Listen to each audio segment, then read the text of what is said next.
Hi hello Shashi YouTube ಚಾನಲ್ಗೆ ಸ್ವಾಗತ. ನಾವಿವತ್ತು ಮಾಡ್ತಾ ಇರುವಂಥ ರೆಸಿಪಿ ಮಾವಿನಕಾಯಿ ಚಿತ್ರಾನ್ನ ಗೊಜ್ಜು.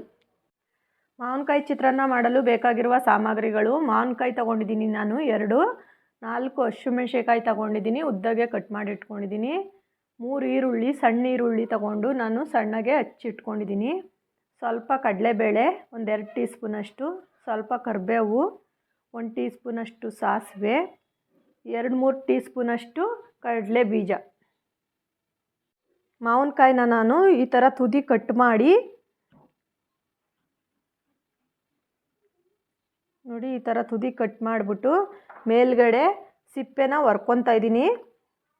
ಈ ಥರ ಸಿಪ್ಪೆ ಹೊರ್ಕೋಬೇಕು. ಸೌತೆಕಾಯಿ ಹೊರಿದ್ರಲ್ಲಿ ಹೊರ್ಕೊಂಡ್ರೆ ತುಂಬ ಈಸಿಯಾಗೇ ಬರುತ್ತೆ.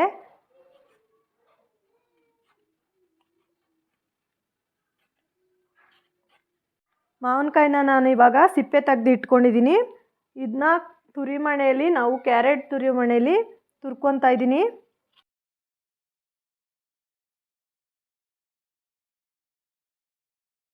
ಮಾವಿನಕಾಯಿನ ನಾನು ತುರಿದು ಇಟ್ಕೊಂಡಿದ್ದೀನಿ. ಈ ಥರ ತುರಿದು ಇಟ್ಕೋಬೇಕು. ಇವಾಗ ನಾನು ಒಂದು ಬಾಣಲಿ ಇಟ್ಕೊಂಡಿದ್ದೀನಿ. ಅದಕ್ಕೆ 5-6 ಟೀ ಸ್ಪೂನಷ್ಟು ಎಣ್ಣೆ ಹಾಕ್ಕೊತಾ ಇದ್ದೀನಿ. ಎಣ್ಣೆ ಸ್ವಲ್ಪ ಕಾಯಬೇಕು.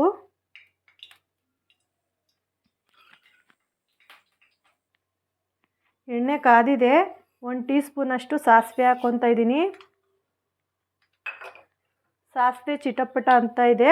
ಇವಾಗ ಅದಕ್ಕೆ ಕಡಲೆ ಬೀಜ ಹಾಕ್ಕೊತಾ ಇದ್ದೀನಿ. ಕಡಲೆ ಬೀಜನ ನಾವು ಸ್ವಲ್ಪ ಕಲರ್ ಬರೋವರೆಗೂ ಅದನ್ನ ಫ್ರೈ ಮಾಡ್ಕೋಬೇಕು. ಗೋಲ್ಡನ್ ಬ್ರೌನ್ ಕಲರ್ ಬರಬೇಕು. ಗೋಲ್ಡನ್ ಬ್ರೌನ್ ಕಲರ್ ಬಂದಿದೆ ಕಡಲೆ ಬೀಜ.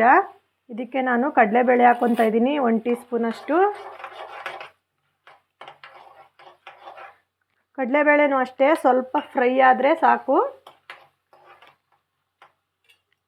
ಇವಾಗ ಹಸಿಮೆಣಸಿನಕಾಯಿ ಹಾಕ್ಕೊತಾ ಇದ್ದೀನಿ.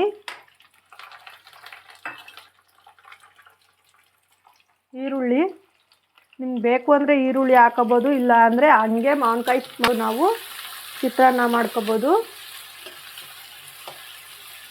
ಈರುಳ್ಳಿ ಸ್ವಲ್ಪ ಬ್ರೌನ್ ಕಲರ್ ಬರುವವರೆಗೂ ನಾವು ಗೋಲ್ಡನ್ ಬ್ರೌನ್ ಕಲರ್ ಬರುವವರೆಗೂ ಫ್ರೈ ಮಾಡ್ಕೋಬೇಕು.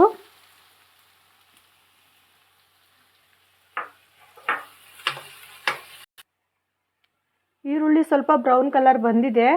ಅದಕ್ಕೆ ಇವಾಗ 1 ಟೀ ಸ್ಪೂನಷ್ಟು ಅರಿಶಿಣ ಹಾಕ್ಕೊತಾ ಇದ್ದೀನಿ. ಇದ್ರ ಜೊತೆಲೇ ನಾನು ಕರಿಬೇವು ಕೂಡ ಹಾಕ್ಕೊತಾ ಇದ್ದೀನಿ. ಕರಿಬೇವು ನಾನು ಇವಾಗ ಹಾಕ್ತಾಯಿದ್ದೀನಿ. ಆವಾಗಲೇ ಹಾಕಿದ್ರೆ ಅದು ಚಿಟಪಟ ಅಂತ ಸೀದೋಗ್ಬಿಡುತ್ತೆ. ಚೆನ್ನಾಗಿ ಕರಿಬೇವು ಈರುಳ್ಳಿ ಎಲ್ಲ ಚೆನ್ನಾಗಿ ಬೆಂದಿದೆ. ಅದಕ್ಕೆ ನಾನಿವಾಗ ಮಾವಿನಕಾಯಿ ತುರಿದಿರುವಂಥ ಮಾವಿನಕಾಯಿ ಹಾಕ್ಕೊತಾ ಇದ್ದೀನಿ. ನಿಂಬೆಹಣ್ಣು, ಟೊಮೊಟೊ ಹಣ್ಣು ಏನು ಬೇಡ.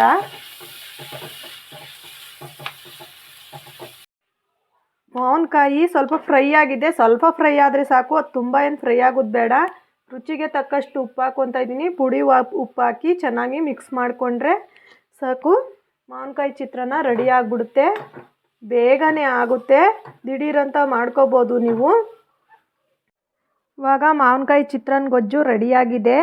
ಹೀಗೆ ಬೇರೆ ಬೇರೆ ರೆಸಿಪಿಗಳಿಗಾಗಿ ನನ್ನ ಚಾನಲ್ನ ಸಬ್ಸ್ಕ್ರೈಬ್ ಮಾಡಿ, ನಿಮ್ಮ ಫ್ರೆಂಡ್ಸ್ಗೆ ಶೇರ್ ಮಾಡಿ, ಲೈಕ್ ಮಾಡಿ.